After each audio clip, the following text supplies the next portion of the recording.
नमस्कार प्रोग्रामर्स, एक बार फिर से स्वागत है हे सुशील यूट्यूब चैनल पे। साथियों, आगे बढ़ने से पहले अभी तक अगर चैनल सब्सक्राइब नहीं किया है तो सब्सक्राइब कर लीजिए, क्योंकि आगे बहुत सारे लेटेस्ट अपडेट्स और ट्यूटोरियल प्रोजेक्ट्स मिलते रहेंगे। ठीक है, अभी प्रीवियस वीडियो में हमने नया एक एप्लीकेशन ब्लॉग नाम का क्रिएट किया और उसमें हमने 3 मॉडल क्रिएट किए, मतलब कि मॉडल्स के अंदर 3 क्लासेस क्रिएट की और क्लासेस क्रिएट करके उनका माइग्रेशन फाइल और डेटाबेस भी क्रिएट कर लिया। प्लस एडमिन एक्टिव कर चुके हैं, एडमिन पैनल आप देख चुके हैं, अपना यूज़र अकाउंट क्रिएट कर चुके हैं। इन केस अभी अगर यूज़र अकाउंट क्रिएट करने में कोई प्रॉब्लम आ रही है तो प्रीवियस वीडियो फिर से देखिए, और अगर फिर भी कन्फ्यूजन रह जाता है तो कमेंट करके मुझे ज़रूर बताइए। ठीक है, तो अब अगर हमारा एडमिन पैनल बन चुका है तो मैंने लास्ट वीडियो में ये कहा था कि आप कुछ डमी डेटा उसके अंदर ऐड ऑन कर लेना। तो जैसे कि यहाँ पर अगर नोटिस करें तो मैंने एडमिन पैनल में पोस्ट में 4 अलग अलग पोस्ट डाल दिए हैं। ठीक है, ऐड पे जाके ये काम करना था। साथ में हर एक पोस्ट के अंदर कैटेगरी भी ऐड ऑन कर दी है। कमेंट को अभी छोड़ रहा हूँ, कमेंट अभी नहीं करेंगे। तो एडमिन पैनल के थ्रू हमने ये काम किया है, क्योंकि अगर हम अभी अपने प्रोजेक्ट की बात करें, जो हमारा प्रीवियस एप्लीकेशन था प्रोजेक्ट्स नाम से, उसमें हमने डेटाबेस के अंदर डेटा इंस्टेंस क्रिएट करके टर्मिनल के थ्रू डाला था। और इस वाले प्रोजेक्ट के अंदर हमने ये जो डेटा डालना था, मतलब अलग अलग ब्लॉग पोस्ट हमको जो डालने थे, वो हमने एडमिन पैनल की मदद से डाला है। ठीक है, ये काम तो हो गया। अब हमारा काम क्या है कि हम डेटाबेस से डेटा को रिसीव करें और उसको HTML पेज पर शो करें। अब इसके लिए हमें क्या करना पड़ेगा? इसके लिए हमें अपने कंट्रोलर से बात करनी पड़ेगी। तो कंट्रोलर हमारा है, पहले तो हम अपना एप्लीकेशन SQLite को हम मिनिमाइज़ कर देते हैं। एंड ब्लॉग एप्लीकेशन के अंदर मॉडल्स हम क्रिएट कर चुके थे, एडमिन भी हम क्रिएट कर चुके हैं। अब बात आती है views.py की। क्यों? क्योंकि views.py क्या है, जेंगो के अंदर ये कंट्रोलर का काम करता है। कंट्रोलर का काम करता है, दैट मीन्स कि अब हमें डेटाबेस से सारे के सारे जितने भी ब्लॉग पड़े हुए हैं, यानी ब्लॉग पोस्ट पड़े हुए हैं, वो सारे के सारे हमको चाहिए हैं। तो सबसे पहले हम यहाँ पर मेथड लिखते हैं उसके लिए।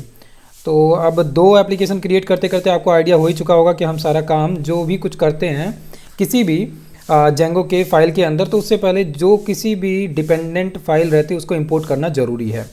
तो वैसे ही अब सबसे पहले यहाँ पर हमको क्या चाहिए है, हमको यहाँ पर मॉडल चाहिए है। और किसका मॉडल चाहिए? ब्लॉग का। तो ब्लॉग का मॉडल लिया और इसमें से हम इंपोर्ट क्या करने वाले हैं, या तो हम पूरा का पूरा मॉडल से इंपोर्ट कर लें, या फिर इसमें से कुछ स्पेसिफिक क्लासेस चाहते हैं तो वो इंपोर्ट कर लें। क्योंकि हमने 3 क्लासेस बनाई थी, पोस्ट नाम से बनाया था, एक हमने कैटेगरी बनाया है और एक हमने बनाया था कमेंट। तो लेने को तीनों ही ले सकते हैं और तीनों ले ही लेते हैं। हालांकि काम अभी जो है हमको करना केवल एक पर है। अभी हम क्या करने वाले हैं, जितने भी पोस्ट एग्जिस्ट करते हैं हमारे डेटाबेस के अंदर, सारे के सारे हमको चाहिए हैं। तो हम एक नया मेथड बनाते हैं और मेथड का नाम हम देते हैं ब्लॉग इंडेक्स।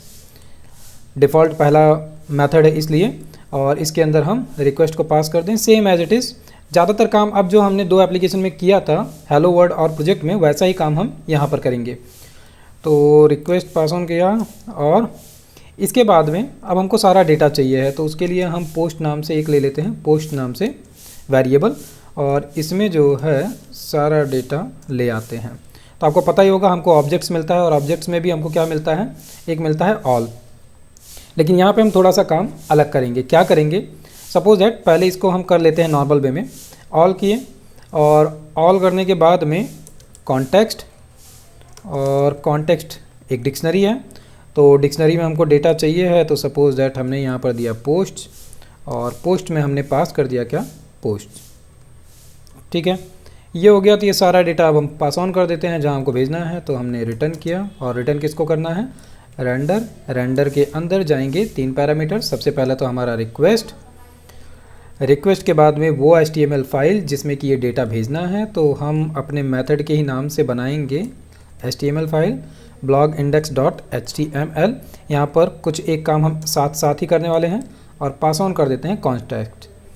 अब सवाल ये उठता है, यहाँ पर हमको कुछ चीज़ें बनानी है। अगर अभी भी आपका डाउट क्लियर ना हो तो आप प्रोजेक्ट और हेलो वर्ल्ड वाला एप्लीकेशन के वीडियोस फिर से रिवाइज कर लेना। पूरी कंप्लीट प्लेलिस्ट के अंदर ये चीज़ एग्जिस्ट करती है। ठीक है, करना क्या है, अभी देखो, अगर आप ब्लॉग वाले एप्लीकेशन को देखो तो हमने अभी सबसे पहले ब्लॉग क्रिएट किया, ब्लॉग ऐप क्रिएट किया। इसके बाद में हमने सीधे मॉडल में गए, 3 क्लासेस बनाई, तीनों क्लासेस का माइग्रेशन क्रिएट किया, और हमने उसके डेटाबेस में टेबल माइग्रेट के थ्रू क्रिएट कर दिए। इसके बाद में हमने डायरेक्ट एडमिन पैनल एक्टिवेट किया, और सीधे एडमिन पैनल पे जाकर हमने 4-5 पोस्ट और कैटेगरी क्रिएट की। बट अभी तक हमने इसका URL वगैरह क्रिएट नहीं किया है। तो अब सबसे पहले ज़रूरत क्या है, हमको यहाँ पर एक URLs वाली फ़ाइल क्रिएट करनी है, क्योंकि इंडेक्स, ये जो ब्लॉग इंडेक्स है इसका डेटा हमको एक HTML पेज पर लेकर जाना है। तो हम हाथों हाथ 2-3 काम करने वाले हैं। तो यहाँ पर सबसे पहले हम urls.py नाम की फ़ाइल क्रिएट करते हैं। ओके, फोल्डर क्रिएट होने लगा। राइट क्लिक किए, न्यू फाइल urls.py। ठीक है, अब कोड कॉपी पेस्ट करना चाहते हैं तो हम कॉपी पेस्ट कर लेते हैं। जैसे कि प्रोजेक्ट्स के अंदर हमने पहले से ही URLs का कोड लिख रखा है, कई सारी चीज़ें सेम टू सेम हो जाती है, इसलिए यहाँ से हमने कॉपी किया और यहाँ पर पेस्ट किया। क्योंकि पाथ हमको इंपोर्ट करना ही होता है और व्यूज़ हमको इंपोर्ट करना ही होता है, क्योंकि अभी यहाँ पर केवल और केवल एक ही पाथ हमें देना है। और पाथ का नाम क्या है, ये हम कॉपी कर सकते हैं कहाँ से, हमारा मेथड का ही नाम है, तो इसलिए हम ये मेथड नाम ले सकते हैं। तो यहाँ से सीधे कॉपी पेस्ट कर सकते हैं कि नेम हमने दे दिया ब्लॉग इंडेक्स और इंपोर्ट कर लिया हमने ब्लॉग इंडेक्स। ठीक है, बेस URL इसलिए यहाँ पर हम कुछ भी नाम नहीं दे रहे हैं, सिंपल है। URL पैटर्न क्रिएट हो गया है, तो ये तो पहला काम हुआ URL पैटर्न। अब दूसरी चीज़ हम क्या करते हैं, सिंपली याद रहे हम डिज़ाइनिंग पे अभी फोकस नहीं करने वाले, केवल हम डेटा पर फोकस करने वाले हैं कि डेटा ला कर केवल दिखाएंगे अभी। ठीक है, इसके बाद में एट द लास्ट हम ये डिज़ाइन करेंगे और उसी समय हम थोड़ा और अच्छे से जो डेटा हम व्यूज़ के थ्रू HTML पेज पर ट्रांसफ़र करते हैं उसको भी समझेंगे।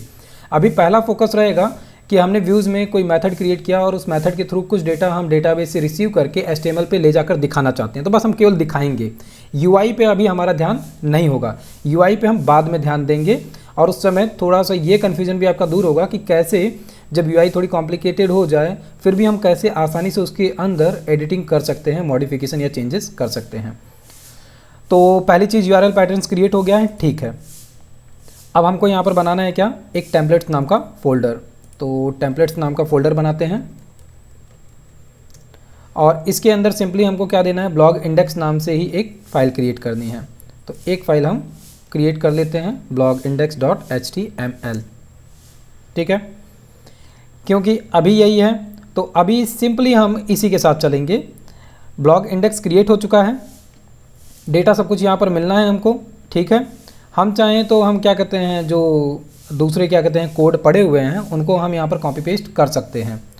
तो अगर वैसा करना चाहें वो भी कर सकते हैं, या फिर हम अभी सिंपल वे में चलेंगे, नॉर्मल, ज़्यादा कुछ नहीं, केवल और केवल डेटा दिखाने वाली बात होगी। तो ठीक है, 4 डेटा हमारे पास है। अब हम क्या करते हैं, सबसे पहले केवल और केवल हेलो ब्लॉग इंडेक्स पेज। ठीक, केवल और केवल इतना मैसेज हमने अभी दिया है, कहाँ पर, ब्लॉग इंडेक्स HTML पेज पर। URL हम क्रिएट कर चुके हैं URL पैटर्न के थ्रू, और मेथड के थ्रू हम कुछ डेटा भेजे थे जो कि अभी हम अपने ब्लॉग इंडेक्स वाले पेज पर नहीं दिखा रहे हैं। यहाँ पर केवल और केवल हमने एक लाइन सिंपल लिखा है। तो पहले इसको रन करके हम ये चेक कर लें कि टर्मिनल पे चल सब कुछ सही रहा है। तो अभी तक तो चल सब कुछ रहा सही है, यहाँ पर कोई भी एरर हमको मिला नहीं है। दैट मीन्स कि हम चलते हैं सीधे यहाँ पर और URL हिट करते हैं और URL हिट करते हैं और यहाँ पर देते हैं हम blog, enter. Page not found का एरर मिला, दैट मीन्स कि कुछ गड़बड़ी हुई। गड़बड़ी क्या हुई, गेट है और ये हमको कह रहा है कि portfolio.urls Django tried these URL pattern in this order। Okay, अभी तक हमने अपने मेन प्रोजेक्ट के अंदर नहीं बताया शायद। तो हे सुशील पोर्टफोलियो के अंदर आए, urls.py के अंदर आए और यहाँ पर नहीं बताया था। ठीक है, तो यही लाइन हम कॉपी पेस्ट करते हैं और यहाँ पर आते हैं और यहाँ पे हम बताते हैं कि हमारा जो नया एप्लीकेशन है उसका नाम है ब्लॉग। ठीक, कहाँ पर है ये फाइल, कंफ्यूज मत होना, ये हमारा मेन प्रोजेक्ट फोल्डर जो था हे सुशील _पोर्टफोलियो, उसके अंदर जो urls.py है वहाँ पर हमको कनेक्ट करना था हमारा एप्लीकेशन, जो कि नहीं किए थे। ये हो गया। अब दोबारा से चलते हैं और एक बार रिफ्रेश करते हैं। तो पहला काम तो हो गया, हेलो ब्लॉग इंडेक्स पेज, हमको ये मैसेज मिल गया। ठीक है, तो अब काम क्या है, क्योंकि हमारा फोकस किस पे है कि हमने अपने व्यूज़ में एक मेथड बनाया और मेथड में हमने बस क्या कहा है कि जितने भी हमने पोस्ट एडमिन में क्रिएट किए हैं वो सारे के सारे पोस्ट फेच करके हमको ट्रांसफ़र कर देने हैं किस पे, blogindex.html पेज पर, जो कि हम ट्रांसफ़र यहाँ से कर चुके हैं। बस हमको क्या करना है, रिसीव करना है। और रिसीव करने से पहले हमने क्या किया, एक इंडेक्स क्या कहते हैं HTML पेज हमने पहले बनाया और ये चेक किया कि HTML पेज की कनेक्टिविटी सही हुई है कि नहीं हुई है, जो कि हो चुकी। इसका क्लियरिफिकेशन हमने यहाँ पर देख लिया।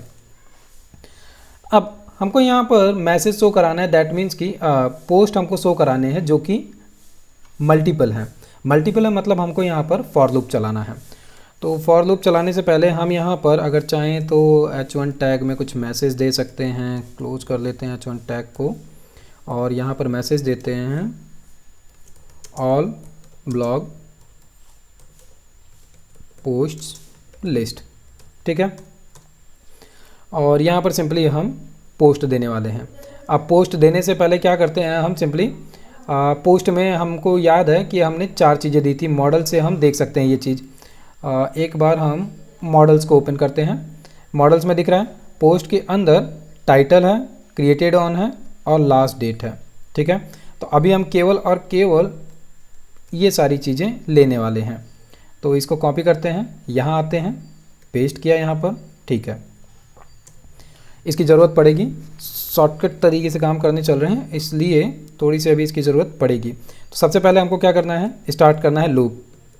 तो स्टार्ट फॉर लूप के लिए हमने क्या किया, एक कमेंट लिखा। अब यहाँ पर फॉर लूप चलाते हैं। फॉर लूप में क्योंकि हम जो डेटा लेकर आ रहे हैं वो लेकर आ रहे हैं किससे, पोस्ट से, तो उसको रिसीव कर लेते हैं हम यहाँ पर डेटा के नाम से और यहाँ पर आया था सब कुछ पोस्ट के नाम से, ठीक। ये एंड जो है लूप का, इसको हम ले चलते हैं आखिरी में यहाँ पर और बात बचती है इन सभी की। तो ये सब का करना क्या है, इन सभी को सिंपली यहाँ पर डेटा डॉट टाइटल के साथ आ गए और ये बन गया डेटा हमारा, ठीक है। डेटा डॉट टाइटल हो जाएगा, बॉडी हो जाएगा, क्रिएटेड ऑन, लास्ट, मॉडिफाई और कैटेगरीज, सब कुछ आ गया, ठीक है। अब इनको थोड़ा सा ठीक ठाक करना चाहें तो हम इनको अलग अलग टैग दे सकते हैं। सपोज दैट जैसे कि H3 टैग दे देते हैं हम इसको, उसी तरीके से P टैग दे देते हैं हम बॉडी को, और भी कुछ देना चाहें जैसे कि ये क्रिएटेड ऑन है और ये सारी चीज़ें हैं, इनको थोड़ा सा हम BR करके दे देते हैं, ब्रेक। तो एक का ब्रेक यहाँ पर आ जाएगा, एक का ब्रेक यहाँ पर रहेगा, एक का ब्रेक यहाँ पे और ठीक है। इसके बाद में 2 का ब्रेक, क्योंकि लूप फिर से दोबारा रिपीट करेगा, ठीक है। हमने यहाँ पर कोई भी CSS वगैरह नहीं यूज किए, सिंपली केवल और केवल HTML दिया है और बस हम ये देखना चाहते हैं कि हमारा जो व्यू से डेटा पास किया वो HTML पर आ रहा है कि नहीं। तो चलो इसको एक बार रिफ्रेश करते हैं। बहुत बढ़िया, डेटा हमको मिल रहा है। ऑल ब्लॉग पोस्ट लिस्ट, पहली चीज़। H3 टैग में हमने क्या दिया था, टाइटल दिया था, टाइटल हमको मिला। टाइटल के बाद में जो बॉडी था मतलब कि पूरा का पूरा कंटेंट वो मिला जो मैंने दिया था, ठीक। इसके बाद में यहाँ पर डेट भी मिल रही है, अभी आपको दिख रहा है डेट, क्योंकि प्रीवियस वीडियो में जब हम मॉडल क्रिएट कर रहे थे तो उस समय मैंने बताया था कि मॉडल में हमने 2 चीज़ें दी थी। यहाँ पर एक दिया था ऑटो नाउ ऐड और एक था ऑटो नाउ, दोनों में मैंने डिफरेंस भी बताया था। आप मुझे कमेंट करके बताओ कि डिफरेंस क्या था, क्योंकि यहाँ पर अभी आपको दिख रहा है दोनों डेट सेम टू सेम दिख रही है। और पहली डेट क्या है, ये क्रिएटेड ऑन डेट है और ये लास्ट मॉडिफाइड डेट है। साथ ही साथ यहाँ पर हमको दिख रहा है ब्लॉग डॉट कैटेगरी और उसके बाद में दिख रहा है नन, ठीक है। नन क्यों दिख रहा है, क्योंकि यहाँ पर कैटेगरीज जो दी गई है, कैटेगरीज के बाद में यहाँ पर अभी हमने कुछ बताया नहीं कि कैटेगरीज में क्या था, तो इसलिए ये नन दे रहा है। ये सवाल अभी के लिए बचता है जिसको हम नेक्स्ट वीडियो में देखेंगे। बट अभी जो हमको करना था कि हमको डेटा चाहिए था सारा का सारा, वो सारा डेटा हमको यहाँ पर मिल चुका है। अब नेक्स्ट वीडियो में सबसे पहले हम क्या करेंगे, सबसे पहले हम यहाँ पर क्या कहते हैं एक बटन देंगे। एक बटन भी क्या, एक लिंक के लिए कि क्लिक करने पे हम स्पेसिफिक एक डेटा पे चले जाएं और ये जो डिटेल दिख रही है यहाँ पर, ये डिटेल हम यहाँ पर नहीं शो करेंगे, इसको अभी के अभी हम हाइड कर लेते हैं। कमेंट कर दिया इसको। तो अब बचा कितना डेटा, केवल और केवल इतना डेटा है एक पोस्ट का, ठीक। तो यहीं पर हम एक बटन दे देंगे कि उस पर क्लिक करने पर रीड मोर का बटन देंगे। क्लिक करने पे क्या हो, एक दूसरे पेज में जाएंगे और वहाँ पर जाकर हम इस पोस्ट का पूरा डिटेल में इंफॉर्मेशन देख पाएंगे। तो इसके लिए हमको एक नया मेथड बनाना है। मेथड क्या होगा, अब ब्लॉक डिटेल के नाम से हम बना लेंगे। ब्लॉक डिटेल के नाम से बनाएंगे, दैट मीन्स कि क्लिक करने पर एक ब्लॉक का सारा डिटेल वहाँ पर दिख जाए। साथ में हमको जो कैटेगरी यहाँ पर नन मिल रही है, ये कैसे आएगी, इसके बारे में आप थोड़ा सा सोचिए, मुझे कमेंट करके बताइए। अगर आप कोड में कर ले जाते हैं बहुत बढ़िया बात है, अदरवाइज हम नेक्स्ट वीडियो में इसको करेंगे। तो अभी अगर कोई कन्फ्यूजन इस वीडियो में रह गया हो किसी भी कॉन्सेप्ट में, तो आप इसके जानना मत, कमेंट करना मुझे। और इन केस अगर किसी को पता चल जाता है, किसी को पता है, कोई कमेंट करता है, मैं लेट हो जाता हूँ आंसर देने में, तो आप भी आंसर दे सकते हो। ठीक है, फिर कोडिंग करते रहो, स्वस्थ रहो, मस्त रहो। मैं मिलता हूँ नेक्स्ट वीडियो में, तब तक के लिए नमस्कार।